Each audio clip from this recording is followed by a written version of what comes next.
Good evening. My name is Lauri Regan, and I'm a board member and the New York chapter president of the Endowment for Middle East Truth.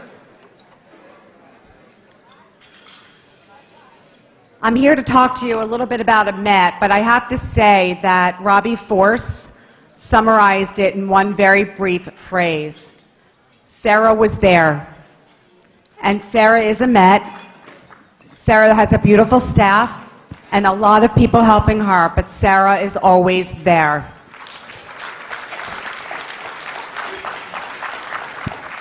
Whenever I have an opportunity to speak on behalf of this critically important organization, I am struck by a feeling of pride and honor.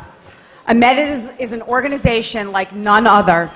It is unapologetically pro-America and pro-Israel because it recognizes not just that Israel is a strategic and critically important U.S. ally, not just that Israel is the historic, biblical, and legal homeland of the Jewish people, but that America and Israel are bound together through a commonality of values, morality, and vision. That is why, when I was watching President Trump's powerful speech last week on the 75th anniversary of D-Day, I kept thinking that so many of his compelling lines could have been about Israel and its own heroes.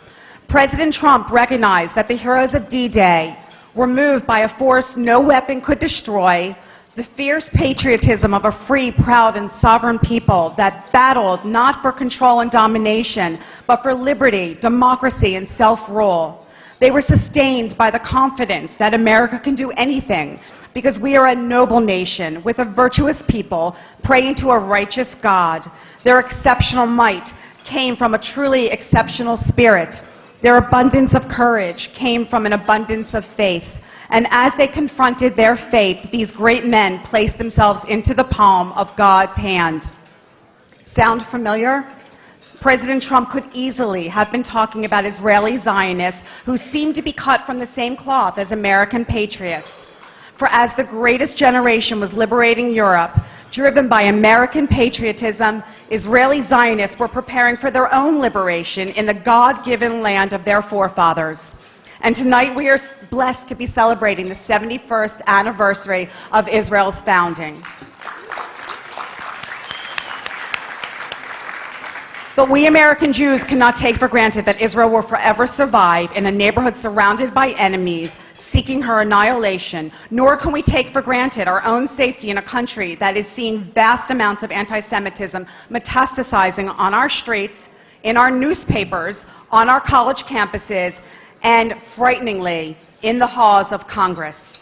We here at Emet certainly are not taking anything for granted, and that is why we are working tirelessly, day after day, to do our part to ensure Israel's survival as well as the safety of American Jews. This is not an easy task, and while we are happy to do the heavy lifting, we need your help.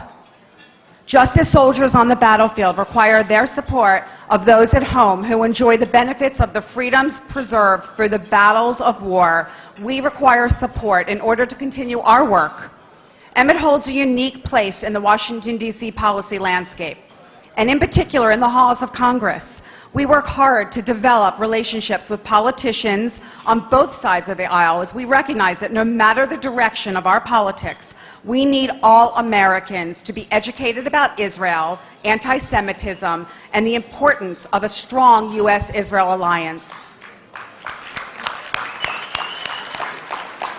Emet recognized early on that we need legislation recognizing that anti-Semitism and BDS as a unique and dangerously terrifying type of hate unlike no other, that we need U.S. dollars and weaponry to remain out of the hands of terrorists and supporting the military of the only democracy in the Middle East, and that we need Israeli sovereignty over land strategically significant in ensuring Israel can survive whatever onslaughts its neighbors impose upon it.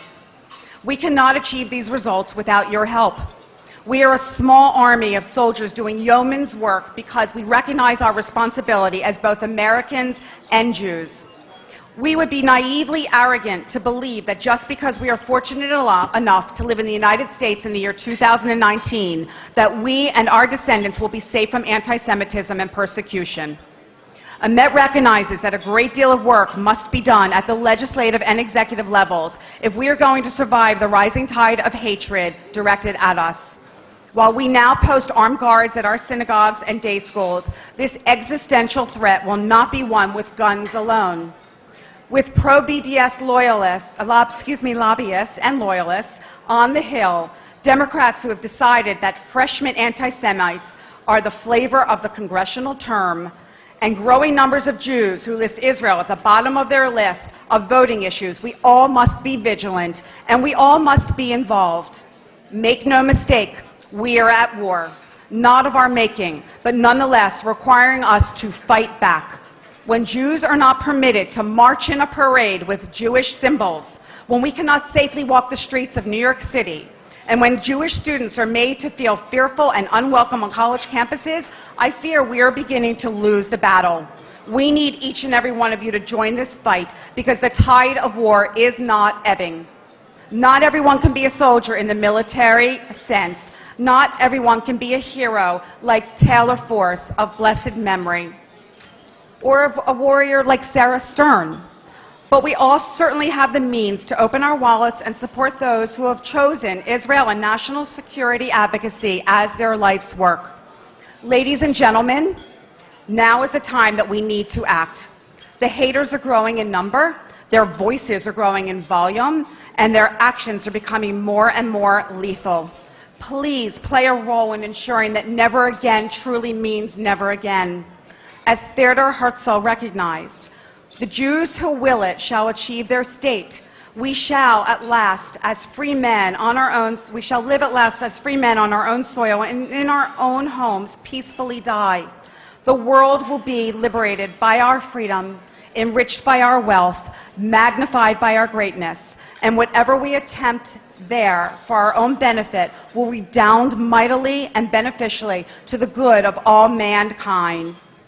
The relationship between Israel and the United States has certainly benefited humankind. Let us all ensure that every single individual who fought for the United States and for Israel did not do so in vain.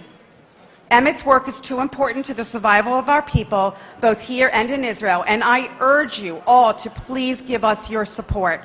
Donation cards have been placed on your table, in the brochures, on your table. There's pens on your tables to fill them out, and volunteers will be walking around, and baskets will be available as you leave the evening tonight. Please help us to fight another day. God bless America, and Am Yisrael Chai. Thank you.